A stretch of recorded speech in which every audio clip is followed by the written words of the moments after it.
Join us as we unravel our deep-rooted relationship with money, from earliest memories to eureka moments and building wealth. Birth to Net Worth, with me, Tristan Trenberth. Hi, and welcome to another edition of Birth to Net Worth. Today I've got a very special friend. Met her through Bethany, who was on a few weeks ago. Her name is Susan Hansted. She runs the Institute of Possibility Thinking, where she teaches wealth consciousness, which is also the name of her podcast. I'm going to bring into the studio right now the lovely Susan Hansted. Susan, thank you for joining us on Birth to Net Worth. I'm so grateful for you sharing your time with me. We met through Bethany a few months ago, and you generously spent some time with me looking at my purpose and the goals along the way. Since then, you've done a lot of things that I've been seeing on social media, including buying a small property in the ocean somewhere. Tell us a little bit about yourself and how you came across Bethany and where you are in your journey right now. Okay, great. Well, first, thank you so much for having me. It's such a pleasure to be here. And I've listened to your previous episodes, and I hope I can live up to I hope I can live up to the energy. So a little bit. It's purely whoever shows up in the beautiful way they show up. Thank you. Perfect. Good. So a little bit about me. I'm the founder of the Institute of Possibility Thinking, where we help create the minds that create the experience that you want to live in your life, to be an extraordinary life. And how I met Bethany was many, many years ago. We were both sitting on a board, and it was, I'm trying to remember the name right now, Team Kids. So we were both on a board for a nonprofit, and we just immediately clicked. We just immediately clicked and had some really similar values and really similar vision for ourselves. And we started one of many businesses at the time. So I have been in business and had a great friend in Bethany for many, many years. In fact, I think my son was 4 at the time when she built tents in the living room with sheets and chairs with my son. He was 4 and he's now 22. So for a lot of years, we have been great friends and kindred spirits, and then also been in business together as well. And then Bethany came into one of our programs years ago. We were actually not doing business at the time, still having Thanksgiving together because we always have Thanksgiving at Auntie Bethany's house. But she came into our entry-level program that's called Personal Transformation. Then she went on to do Mindset Mastery, and now she's been in Ascension for a couple of years. That's awesome. That's a lovely history and very warm. I know your kids are similar ages, and I'm sure that, helps deeper connection as well. Yes. Yeah, we both have daughters that are teenagers. Next year, they'll be seniors. And so our plan is to, continue to purchase retreat locations and boutique hotels and other retreat locations, and then live in different parts of the world during the year, once our girls are launched off to school. So pretty exciting. I know that feeling of being close to being an empty nester. I pretty much am now. One of my kids lives across town with their mum. The other moved out, as soon as she got to 18. She's finding her independence and the ups and downs of being independent herself. And it's just a joy to see them flourish. And I'm also within 12 months looking to straddle the European continent and the United States, just to be able to have that duality of where I live at least, and then travel further afield. So sounds good. Well, fantastic. Well, Birth to Net Worth is, as you know, is really talking about people's relationship with money, how they source their original understanding of money, what it meant to people around them, and how they formed the opinion and the way that they relate to money through the rest of their lives. Can you remember your first memory of money, Susan? Tell us about that. Yes, and it was so significant when you were having the conversation with your podcast with Bethany. It was as if I contributed to that conversation. I think that's what I texted you. I was like, I was right in that conversation with you guys. Um, my first experience with money was that my parents had both had very low resources. And so not a lot of money in our family, although my father had come from a lot of money. And so it was interesting to me that although he'd come from a lot of money and we had a relationship to that side of the family that helped, pay for things and had some encouragement, for college and where we went, that sort of thing. But at the same time, my father had, um, well, with all due respect to my father, a big chip on his shoulder about people who had money. So it was a really conflicting message, I guess is my answer to that, is that I could see that there were a lot of possibilities in the world that money did provide for. And at the same time, I had parents that had very, very constricted thinking.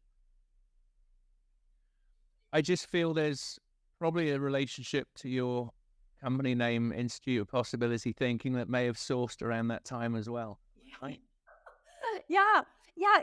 I've always said, I don't know if you would have read the book many years ago. It's an old book now, but Clarissa Estes Pincola, I hope I said that right, wrote a book and she talked about the idea that that the zygote sometimes gets dropped in the wrong basket.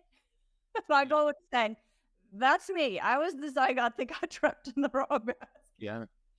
Yeah, because I have three sisters, and they all have a different way of looking at wealth than I do, and I seem to be, at least in my experience, sort of odd person out.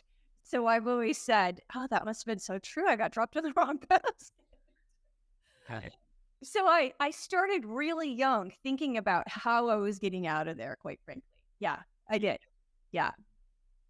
So from that start of the conflict of, understand there's wealth around and looking at the possibilities, what was the next distinctive decision in your life and or experience that caused a change of perspective around money that had you find that direction that you knew there are other possibilities? What was the first kind of path that you went down in your escape from or your journey towards escaping that kind of thing? Um, well, as you asked that question, it does seem like there was this sort of beautiful path that came out of that. And I hadn't really thought about it that way before. But I think the thing that I did really in common with my sisters is a faith tradition where we felt very, very supported. And so what sort of changed was I was always looking for sort of my way in the world that seemed a little different than my family. I worked really young. I started, paying for things really young. My sisters actually provided a car for me when I turned 16 so that I could work. So it's not like our kids today where it's just so they can go hang out with your friends. That car was to go to work. So I went to work right away and had the experience of having my own money really quickly. But also, I was really taught through our faith experience that God provides for us and that there's really everything that we need, we have access to. And so I kind of ran with that actually. And I went to a small private school in Santa Barbara for college. And it was actually at the time very wealthy environment. But it wasn't, it was old money. So it was sort of as if people behaved as if everyone had money. So I had roommates that, if I would say that I liked something that they had, they were happy to give it to me. Because they had enough, right? Like they always had enough or more, right? And so my experience was not only that in college in that small environment did I have extended family, but I started to learn that that my knowingness that the people with money weren't bad, like my dad had said, really was like in real life walking around. That's very eye-opening and great to experience. How old are you? Kind of late teens at college, you said? Yeah, 18. So when I went into college, yeah. So I had started working at 15, and then at 18, and this is also kind of another interesting point is that I applied to school. Not a lot of help from my parents necessarily. So it was really my sisters and I sort of helping me to figure out where I could apply to, where I could go to. I'm not sure how I thought I was going to get into Westmont actually, because it was an expensive school at the time. I'm sure it is still expensive, but um, someone had paid forward. So half of my college experience and my undergraduate degree was paid for by someone else. Incredible. Yeah. What a perfect age to experience that, because you think of normal kids when they leave home, there's an isolation, there's a great disconnect from family, and often there's struggle at that age because they haven't preparation, they may not have the resources for college, but having been around those other students and having that paying forward benefit you in the sense that that gave you not just college, but it gave you a new perspective on abundance that, oh, this is okay and normal to do. And this is an attraction of finances in the sense that it's an exchange of energy rather than just the resistance to, oh, I'm never going to get in there. Right. No, And I think the resistance to the things that we have, whether it's being in poverty and resisting those things that could get us out of poverty, that's what holds people in that place. But it also attracts people in the same way when they enable the abundance mindset and even understanding what abundance is. It's not just giving away because you got something and then having nothing left. It's giving from a full cup and being able to provide an excess instead of just giving away what you have, which is destructive to ourselves. yeah, absolutely. Absolutely.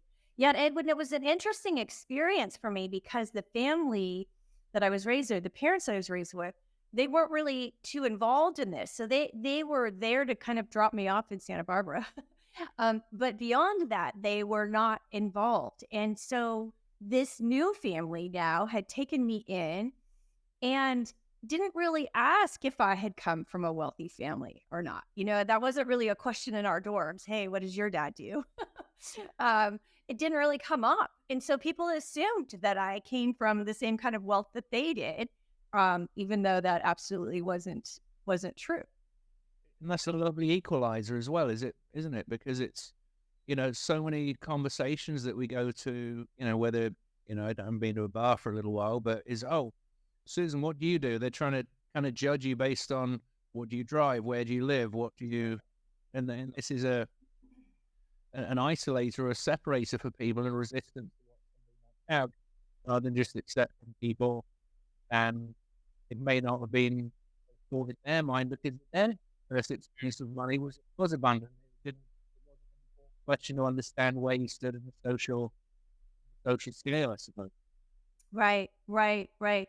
Yeah, and that's the interesting thing is that when we understand that it is just our beingness, right? And whatever our beingness is attracting, or what we see as our deservedness. I mean, I think that's, and I don't mean deserving, I want to qualify with deservedness. Um, because, I was a little bit in shock when I first got there because I didn't come from their kind of wealth. And that was clear to me pretty quickly. um, but at the same time, when I could understand that I was the same person, whether I was in my parents' home or whether I was in, visiting with one of my roommates' homes that was, a beautiful estate or even just the beautiful campus that we went to school on, I was the same. Yeah, I think certainly looking back from the work that I've done in recent years and beyond, when we acknowledge that we are the source of you is the source of me and the source of everyone and everything, and we're one thing expressing itself in infinite ways, it's a beautiful way to look at things, that the being is the being, the oneness, rather than just a separator, a divisiveness. And Right. I think with society is at the moment, it's dividing people, it's separating people, making them think that there's something different or worse or better about people. Social media is certainly giving the show reel of the highlight reel of what people want people to see. And if we can embrace the authenticity of who we are, it doesn't matter if we come from a little or a lot.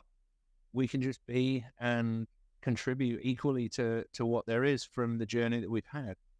Right. And it seemed to start to make more sense to me how expansive I thought about my faith in the world and then how our resources show up for us. Yeah. Like it started to seem like the two were interwoven. Did you ever see a perspective of, and maybe this is just my projection of something on the situation, but when I look at a lot of people with faith, and I say in the religious context, there's a lot of people that have faith that things are just going to happen. They don't need to lift a finger or do anything to create the conditions for those things to come to them. And it tends to be those sort of people that don't necessarily have much or a lot because they're, God's going to save me or whatever their situation is. But it doesn't lend them to creating the conditions for things to happen and being abundant of themselves. They're just waiting on something else. You're speaking of something which is very different, I feel, which is the faith in it's around you and just creating the awareness of those conditions that are already there. It's just attracting those and being aware that they're there to find. Yes, yes, yes. I think I was lucky, I referenced back to your conversation with Bethany and how you guys talked about traditional faith backgrounds. I think I was really, really lucky. And I've always thought that I had maybe angels. I think we all do, right? But that I've always felt really well taken care of. I mean, especially in that environment when other students had, a lot of money. I didn't. I actually worked at the school as a part of my student loans. But I always knew, and I think my sisters were really helpful with this for me. I always knew of, and I'm careful in our work at the Institute to not use words where people have a lot of negative energy on it, right? So I use the word God for myself. I'm careful to use that word with other people that have a negative opinion of that word. But what I learned so young was that we, are provided for because we are well loved. But well loved also means that you sort of have the responsibility of being who you came here to be. So it's not my experience to have people around me that believe that God is going to drop something in their lap. At least I don't see that. It might be around me, but I don't see that. What I see is that we forget who we are when we come into this broken world, unfortunately. We forget who we are. We forget to be exactly who we are.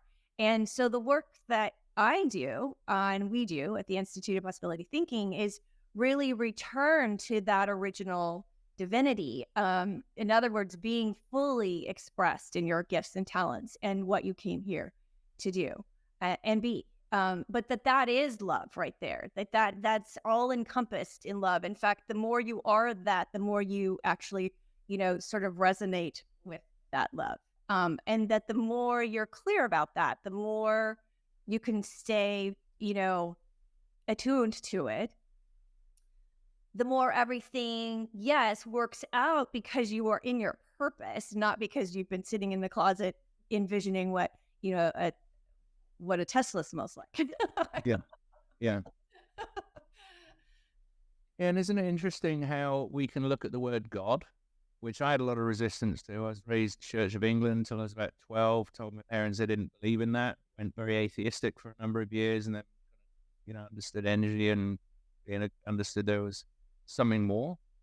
And how we could look at the same perspective. I'm going to ask Princess to leave. She'll be back. She's persistent. But how we make the money word mean something other than other possibilities of the context. And it's the same with God. God could mean to somebody killing millions of people in the name of God, killing somebody else that was trying to kill them in the name of God in the Crusades. Or it could mean just a higher power, a unity and an alignment energy in a positive way. The same with money. Money could mean scarcity, not enough. I need more of it and I can't let go of it. But unless there's the abundance for money to flow through, it's never going to catch you. You're only going to run out of money. And by the same token, just things aren't going to fall in your lap, but you have to, the opportunity to create the conditions for abundance to be more abundant and more aware of the abundance that's already there. That's what connects us as authentic people. I've looked at myself the last 2 or 3 years in the context of leadership, the perspective or the identity of leader that I've created. It wasn't serving me. It wasn't helpful. It had evolved over time, and it's time to recreate that identity. And if we can recreate the identity of words, the meaning we attach to things, because we are meaning-making machines. Somebody cut you off on the freeway. Damn it, why did they cut me off? They weren't cutting you off. You just happened to be the car that was in the way. It was nothing personal, but we put that story to it.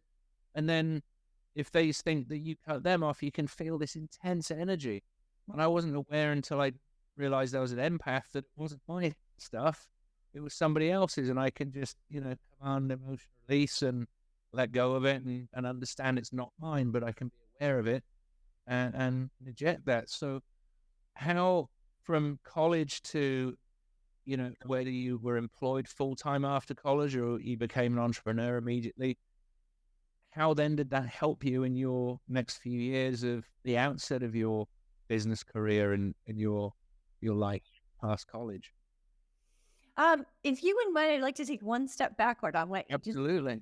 to sort of expand on what you just said. The model possibility thinking that I developed, works from that premise that there is no inherent meaning in any situation, event, conversation. There's only the meaning we place on it. But then when we place a meaning on it, that evokes an emotion. Like you just said, somebody cuts me off on the freeway and now I'm mad at them, right? And then that emotion then typically drives behavior. Now, luckily, you just interrupted it, right? When that's what the goal of possibility thinking is it's a model and a practice that interrupts that constant need I think all humans have to place meaning on things. And that especially if they're working from their survival mode, like, a sort of a low level of awareness, like you just talked about, that it's not about you actually, then working from that survival mode typically, looks at life through fear and constriction. But what I've found in our programs is that it's those same eyes through which we see everything in every area of our life. And so, in other words, if we're working from the premise or we're working from a place of fear and survival, then we don't see a benevolent God. We don't see a mind of God or spirit or source, whichever works, for your listeners. Yeah. We don't see it that way. We typically project onto that being or that understanding our brokenness. And then that brokenness sort of creates an exhausting lifestyle, right? Like you just said, because when we can't receive even the gifts and resources that are all around us, then we sort of reinforce our own story. Yeah. I put it into the perspective a few years ago that, I got divorced. I wanted a barrier between me and my ex-wife. And if you imagine a Lego man on the table, it was almost like putting a toilet roll holder over the top of me that kind of isolated me from everything because I withdrew in certain ways from connection with others or allowing connection with myself. It was a survival tactic that I used successfully in some ways, unsuccessfully in others, but it got me to where I am today in the very present. So it was successful in certain ways, and I've gained a lot of lessons from that. But sure. Really, yeah. when we look at everything that when how you do one thing is how you do everything, and how we think about one thing is probably how we think about everything. Exactly. Yeah, exactly. But when we change that around, when we start to see the world as a benevolent place, when we start to see the world as resources, and that we have guides and we have our own wisdom, and that when we can return to our original self that came here with a purpose, then life can be wonderful. But again, however I see the world, right? We jokingly call it our pink sunglasses, right? However you see life through your pink sunglasses, right, is exactly how life is. So it's that shift, though. And some people might say, well, that seems like a nice concept, but, how do you get through a divorce, like you just said? Yeah. And I think that it's an opportunity, actually. The obstacle is the way. Yeah.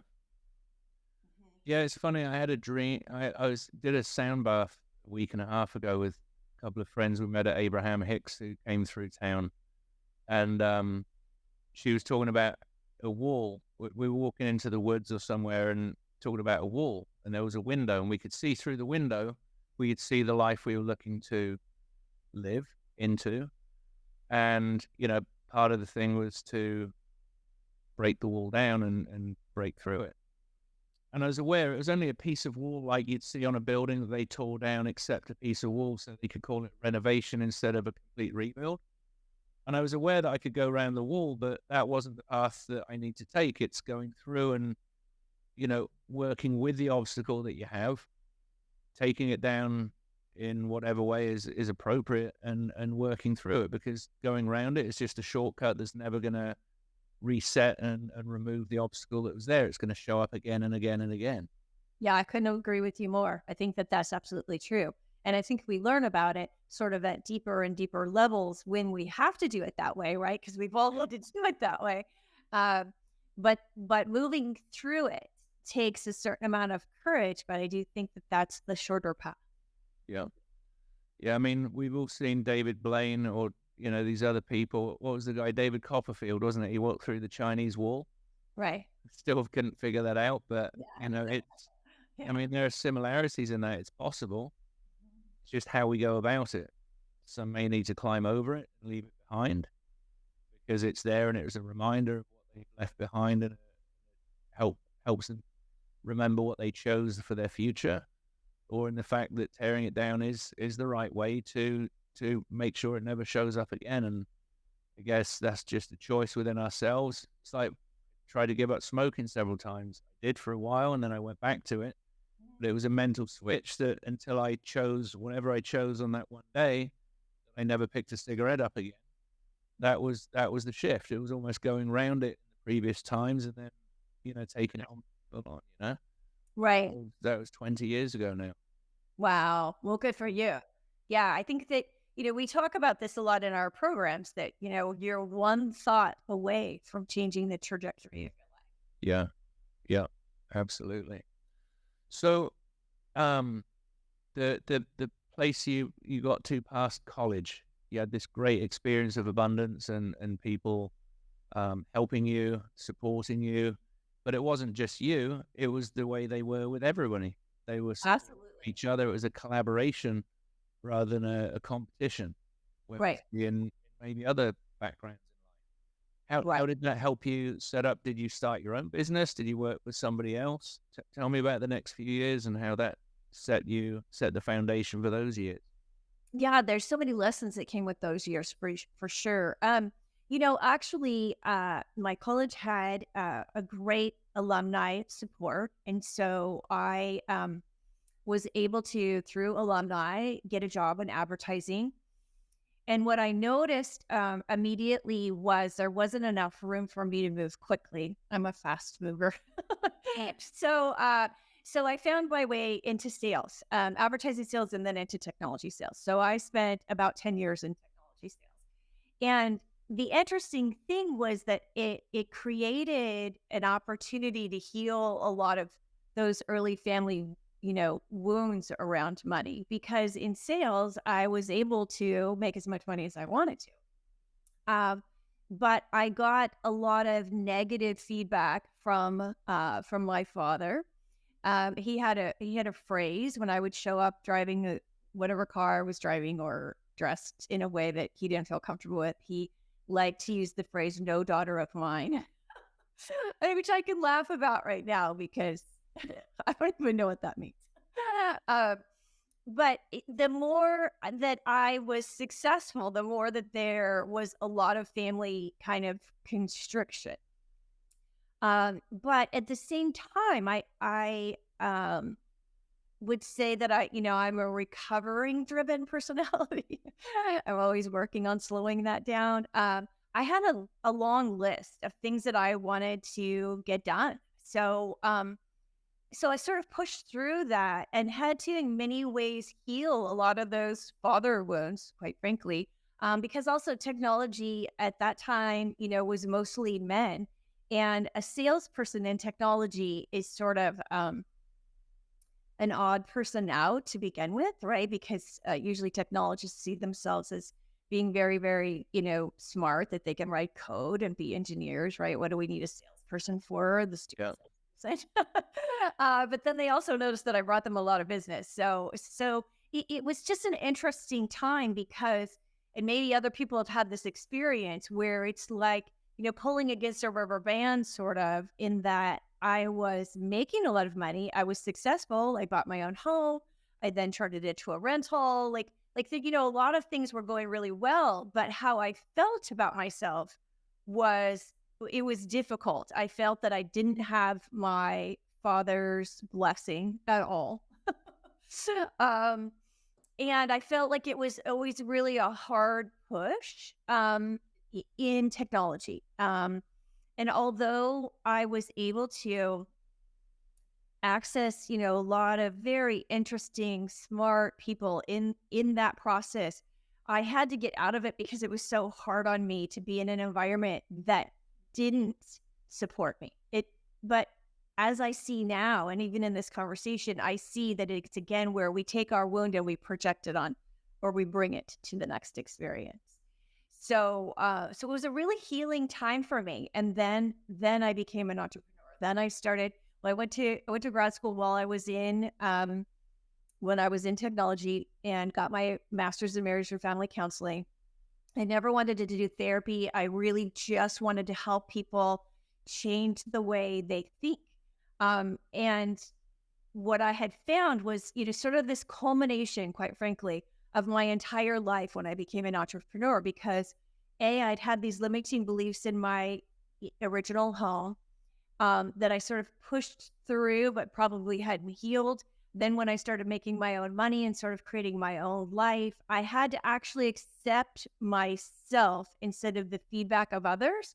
And that's where I became an entrepreneur. That's incredible. That was very, very, very helpful for a lot of people, I'm sure. I mean, I picked up a lot there. I mean, but the culmination of accepting yourself and not having to rely on the validation externally is critical. And how many kids at an early age don't get that?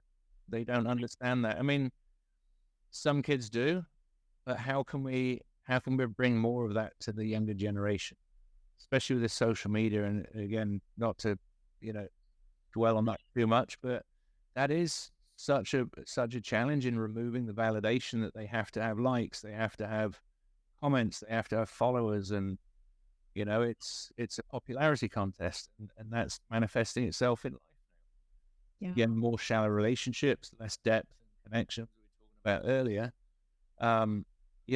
I'd rather have a few very meaningful relationships than 1,000 shallow relationships. Yeah. And I definitely think that's an inside job. I have teenagers, and I understand what you just said. But I want to take us back to that idea of pink sunglasses, right? Like, we really have to, because social media is not going to go away, right? The disparity in corporate America for women and men, no matter what your role is not going away anytime soon, right?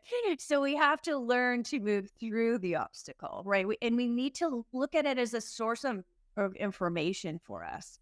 Yep. So, I think that it kind of takes us back to that idea that we have to look at where are the survival beliefs in that are really bogging me down right now, right? When we look at social media as our validation, or even if it's, not conscious necessarily, but if you're scrolling and you just feel badly, right? Like, I've noticed that, where I'm just exhausted from it. Then we have to look at, what is the unmet need right Yeah. Yeah, and I think with so much around us, isolation and loneliness is one of those things, and that could be from one or multiple different backgrounds and experiences as childs, as traumas that we've had through life, whether it was a boss shouting at us or parents, calling us out on something, or siblings, cousins, friends, all of those things. They can just create, it's like a seed growing inside. Until you pull it out by the root, then it's not going anywhere. Yeah. And this is where I really love to talk about the idea of like returning to our authentic self, right? Being able to trust and have that internal onus, right? Our internal compass that says, this is who I am, right? This is who I am. This is what I like or don't like, just as that simple, like, right? And this is who I am, regardless of anything that goes on outside of me. And I realize that that's a practice that takes time and takes commitment, and it takes Yeah. developing that muscle that allows us to understand that, like, we, the person, or the hub of the wheel, right? Like, the characteristics of who I am are in that hub of the wheel. The external part of the wheel, the rim of the wheel, yes, those are the things that go on in my life. Those are, my relationship to money or to my work or the personal relationships in my life or my clients, right? But they're all on the outside. They're not me, and I am not them, right? So it's kind of that idea of understanding that I'm the same whether my environment changes or not. And how do I return to that in those times, right? Where you know, where we have conflict with the world, right? Whether it's with like the things you mentioned, loneliness or conflict or, all the political upheaval or, the sadness in the world right now. And so I guess my word of encouragement would be to pay attention to returning to self and nurture that part of yourself, right? When we were in Belize recently, it dawned on me almost the second I got on the plane that I was so much happier. And I was like, and even my daughter was like, well, we're in the airport, you're already happy. And it was because I was really, I needed that, right? I needed to get on an airplane. I didn't really need to go to LAX necessarily, although I have to tell you that environment didn't really bother me because I really needed to go. Like, Yeah. I needed a new change of pace and different company. And, of course, I always love being with Bethany, but knowing what we need and what we want and then getting that for ourselves, right? And just in that kind of comfort. It doesn't necessarily mean having to get on a plane necessarily, right? But, I really needed silence too. And so when I got there, I had never been in a hammock before, which was weird. I don't know. They seem Yeah. so, right? But I laid in this hammock and just allowed myself to go to a really silent place. It didn't mean that there weren't things going on around me. I mean, I was upstairs and people were down below, but I longed for that silence and I got it for myself. And when we do that, then and we sort of fill that hub right of the wheel, then the things on the outside don't look quite as hard. Yeah. Yeah.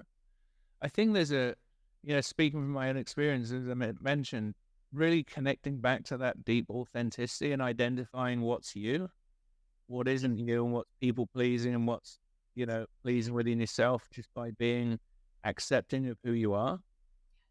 That can be quite difficult when you got the fog of everything that's going on around you with the world at odds, which you're projecting on the outside. But it is a challenge. How would you really suggest somebody created that awareness of what's really them and what seems like them because they're familiar with living into those things on an ongoing basis, habitual out? It's such a good question. Such a good question. And really, especially since, in our programs, we typically work with, the overachievers and, the highly anxious. um, I giggle only because it's just so common. We have all this high functioning anxiety everywhere, and it just looks so socially acceptable, right? I mean, I work a lot with entrepreneurs and a lot of syndicators. And that hustle and grind like looks so sexy, right? And yet I see it a little differently. I see a lot of high functioning anxiety actually. And the funny thing is kind of like you said, in some ways the world gives us positive feedback for that. And so that kind of keeps you on that habit trail. But that habit trail is not very sustainable. And then you could also look, if you look a little bit more deeply within yourself, or you may see it in your environment as well, is that people aren't very happy. High functioning anxiety is not a happy place, right? I mean, you might have a lot of lists and you can check off boxes, but I love your question because I do think it's more difficult than some, perhaps trite phrase that I use, right? I think it's very difficult. And so where I encourage people to start is 10 minutes in the morning, 10 minutes at night of any kind of quiet that you are willing to do. There's apps that will count for you. You can breathe if you'd like to. There's all kinds of guided meditations. There's all kinds of resources that you can use, but 10 minutes in the morning, 10 minutes at night of silence is a place to start. But then I also sort of suggest a game, and just to make it fun. I like fun. So to make it fun, to just throughout the day, and also to keep your mind busy on one thing instead of 20 things, right? Is to literally have a conversation with yourself while you're out in the day. So perhaps, you're walking to your car and you notice the sunshine. And so then what I encourage people to say is, I like this. And then perhaps there might be another incident during your day. You're sitting in traffic or you're on Zoom for too long. You're tired of sitting, whatever that might be. Then we actually literally in the conversation say to ourselves, I don't like this. So what we're doing is we're just starting to identify those characteristics, those things, right, that feed our soul, that are food for our soul, and those things that sort of drain us. Now, that doesn't mean that throughout the day that we're not going to do things that we don't necessarily like. Although we can start to bring boundaries, containment, and also a shift in perspective, right? So if we have really, really clean boundaries, one measurement of that would be you actually don't do a lot of stuff you don't want to do. I love it. So it's a simple game, right? It's just yes or no, yes or no. I like this and don't like this. I'm funny because I do like organization, and I'm sort of a minimalist by nature. And so when my car is clean, I'll say, "Oh, I love this. I love how yummy a clean car is."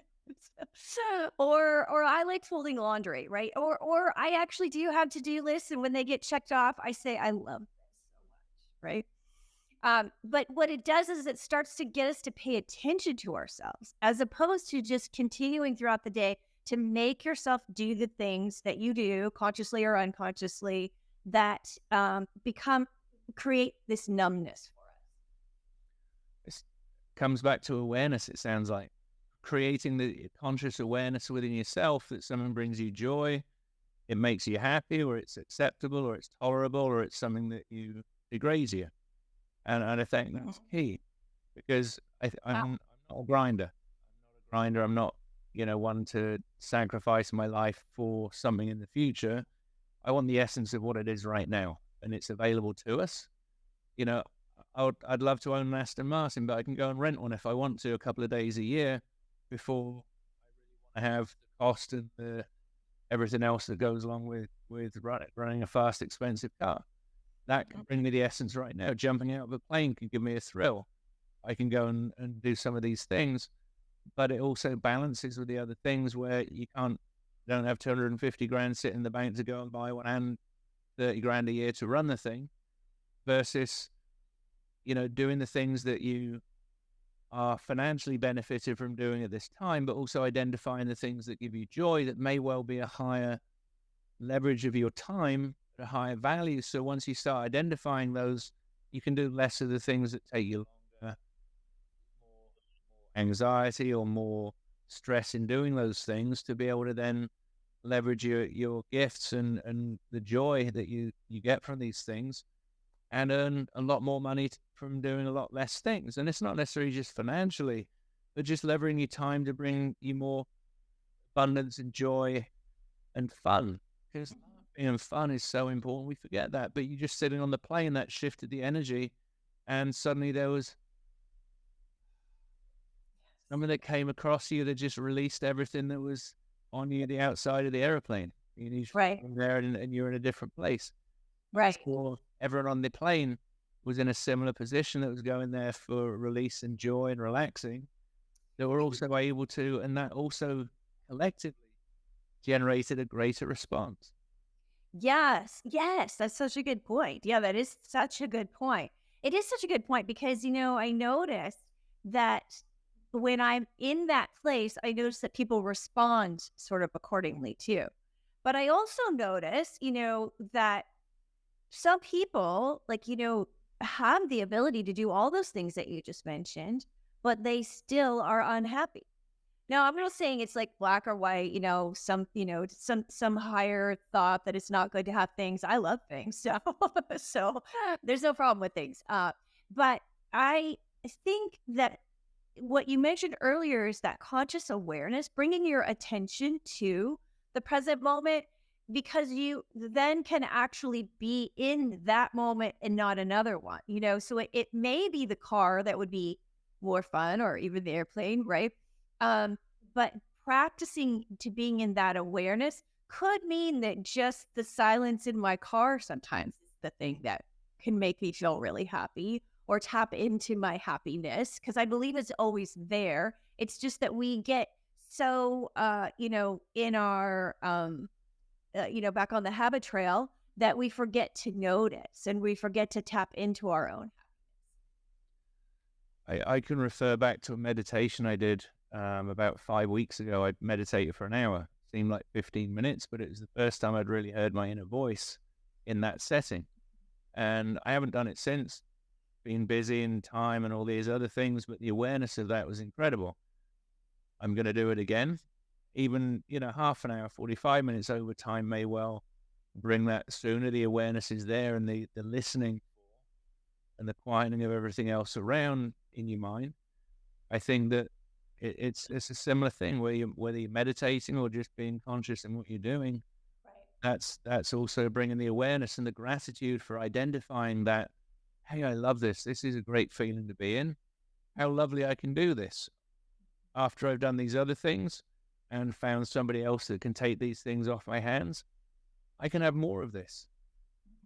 And I think also what you've just described is when we bring our awareness to the present moment, we move out of that unconscious mind. We move out of that reptilian, I can never say that word, brain that is just working from survival. And when we bring that from our unconscious mind to our conscious mind, then we actually now are working from our higher functioning, right? We're working from more awareness, more insight.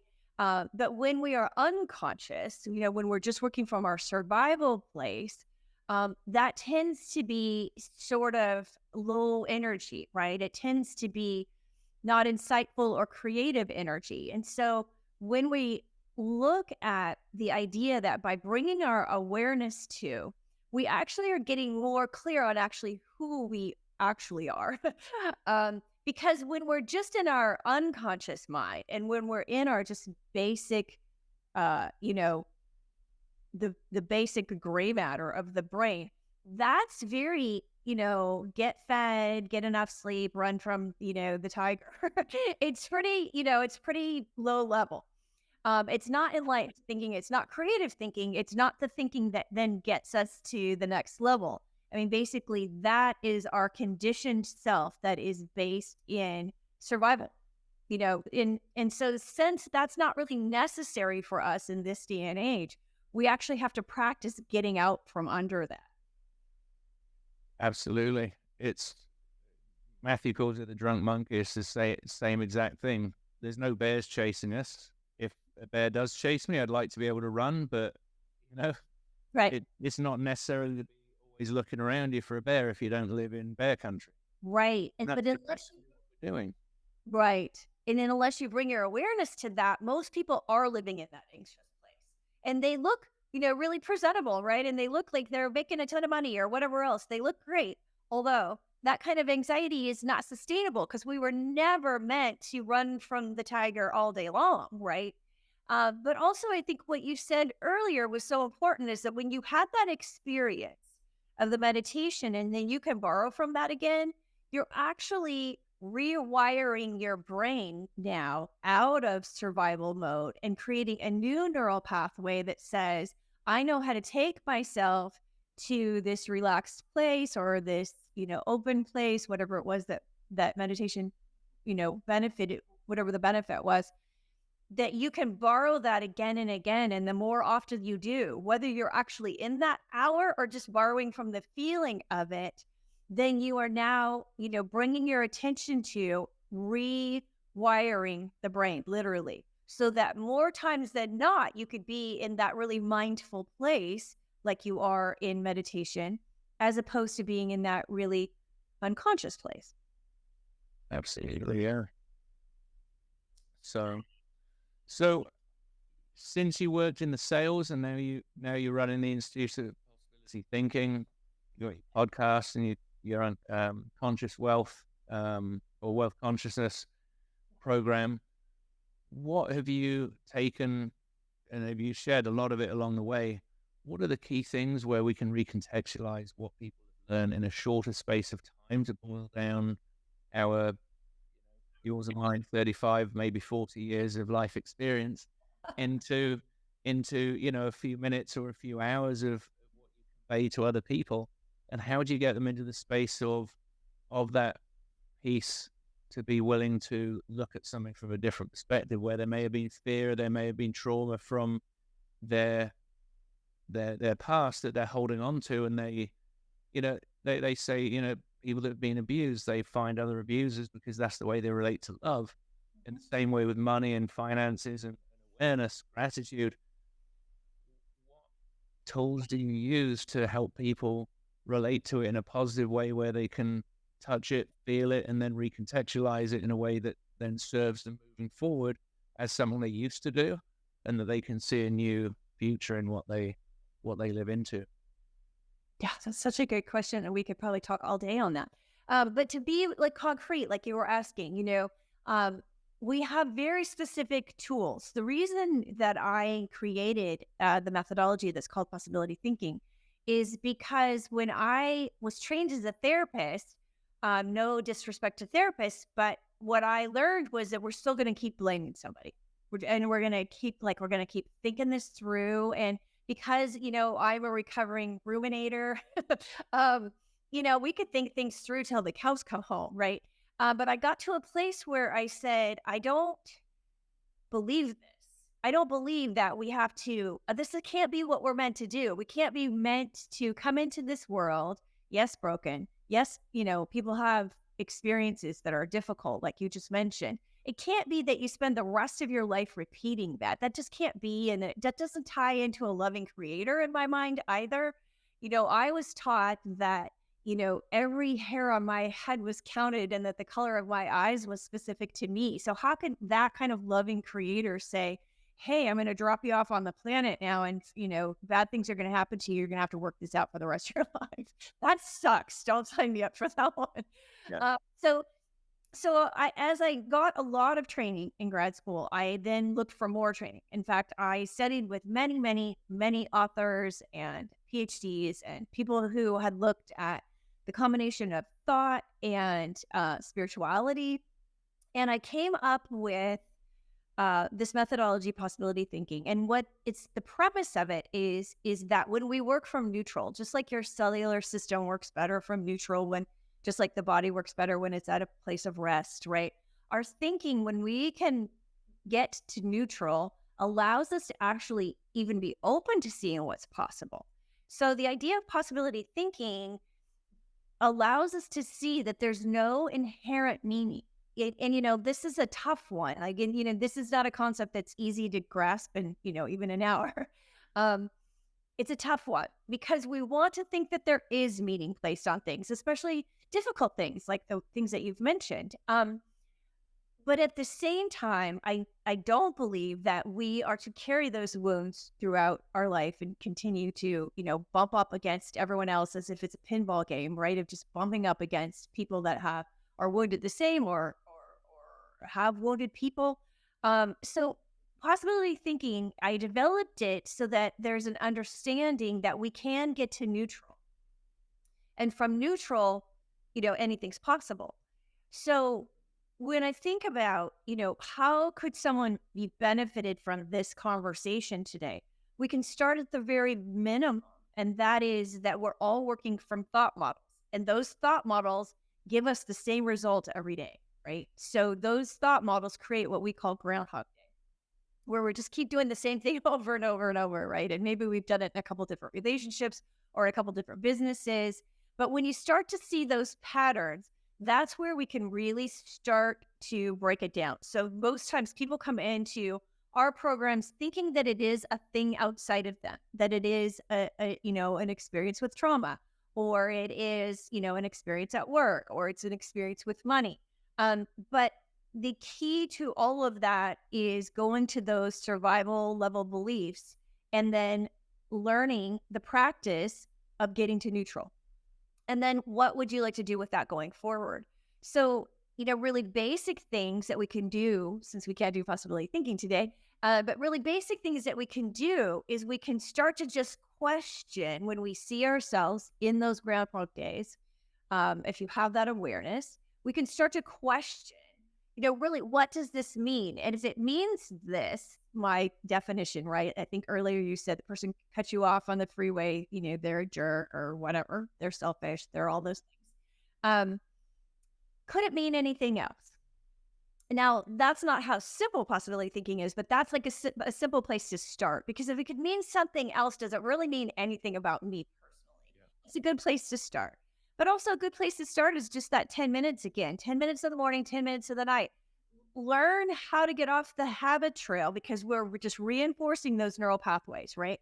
When we stay in our behavior that is, very, habitual, ruminating behavior, we are literally reinforcing those groups in our brain, like literally recreating over and over, reinforcing, those neural pathways.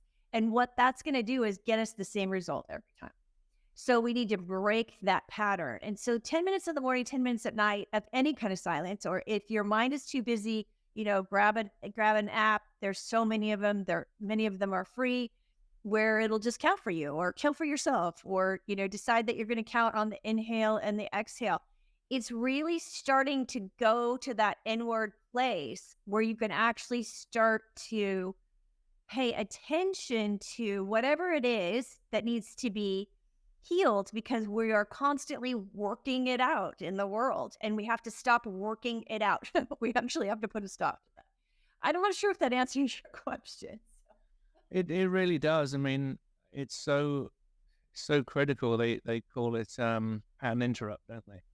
And this is on a daily basis or a regular basis, so that we're interrupting the pattern that we've created. Because you see a bump in the road and you drive around it once, but if there's bumps along the road and it's always kind of jarring you and making you think, oh, or potholes on the road, I'm going to take a different street.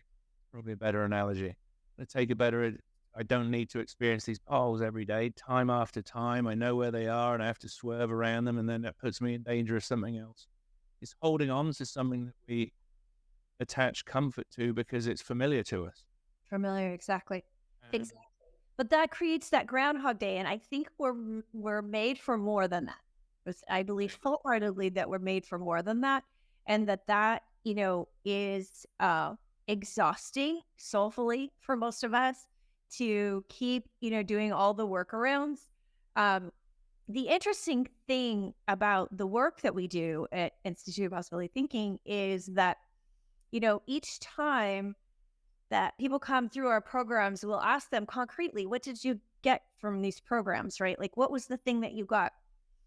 And it's really interesting because it's so difficult to get like a concrete answer. Instead, they'll say, oh, decision-making becomes so much more easy for me. I feel less in upset or overwhelmed. I feel better able to relate to others. They're these really ethereal things. Right? So it's difficult to say, but I want to say though that most people say they return to home. They feel like they're at home now within themselves. And so whatever one can do, to start to return to those, in those small practices, return to home, playing the game of what do I like and what do I not like, and then also taking the idea of any relaxed moment and then borrowing it from it, when you need to. And then also, in that idea, when we find ourselves in a Groundhog Day, a question that I like to present to a lot of our members is be in the habit of asking yourself, what is it I need right now? Because there's an unmet need that keeps us in that highly anxious place. But, we can figure those things out for ourselves. I mean, and you could keep the list even short at first. Like, do I need a nap? Do I need to feed myself? Do I need to go outside in the sunshine? Do I need to call a friend? Do I need to get a few things done so I feel like, I don't know, I had my place in the world today. But most of us are walking around with these very clear unmet needs, and then we are projecting them onto everyone that we interact with. And that sort of unconscious behavior is what keeps the Groundhog Day in place. I love it. It was wonderful. It was wonderful. Thank you so much. Is there anything else you want to share about yourself or your programs that the listeners can take on? I'd love them to be, I suppose we're going to share some links with the listeners and the closing titles. The one thing that I can offer is the podcast. It's Wealth Consciousness. It's on most of the podcast platforms, and that, the episodes are not videoed like this, because my hope is to be out of someone's scroll and in their ear. Yeah. And so, and they're pretty short because it's geared towards, our member base, our high achievers. They typically want to move through things pretty quickly.